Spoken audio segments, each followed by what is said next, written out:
কিভাবে বুঝবেন যে আপনার মধ্যে অহংকার আছে? একদম ইম্পর্টেন্ট, এটা মনে রাখবেন। আপনি এখনই বুঝতে পারবেন যে আপনার মধ্যে অহংকার আছে কিনা। ধরেন আপনি একটা খুব সাদাসিধে সাধারণ পোশাক পরে বাইরে বের হয়েছে, আপনি চিন্তা করতেছেন যে আমাকে কি গুরুত্বপূর্ণ কোনো লোক দেখে ফেলবে। এই যে আপনার একটা সংকোচ বোধ, দেখে ফেললে কি হবে, বা দেখেই ফেলছে, আপনার মনের ভিতরে একটা সংকোচ যে এই ড্রেস আমাকে দেখলো, আপনার মধ্যে অহংকার আছে। একটা মজলিসে গেছেন, এইরকম একটা মজলিসে আপনাকে হয়তো বা বসারই জায়গা দেয় নাই, বা পিছনে আপনার বসার জায়গা দিচ্ছে, আপনার মনটা খারাপ হয়ে গেছে যে সামনে বসাইলো না, আপনার মধ্যে অহংকার আছে।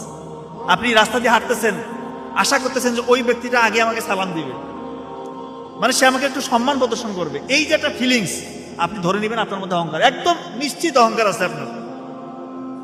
কথা কি বুঝতেছেন? এগুলো দেখেই আপনি বুঝতে পারবেন যে আমি লোকটা আসলে অহংকারী নাকি নিরহংকারী। আপনি দেখেন যে আপনি কতটুকু কি আছেন। সো আমরা চেষ্টা করব সর্বোচ্চ যে অহংকার থেকে নিজেকে মুক্ত রাখা। কিভাবে বুঝবেন যে আপনার অহংকার আছে? খুব ইম্পর্টেন্ট কথা।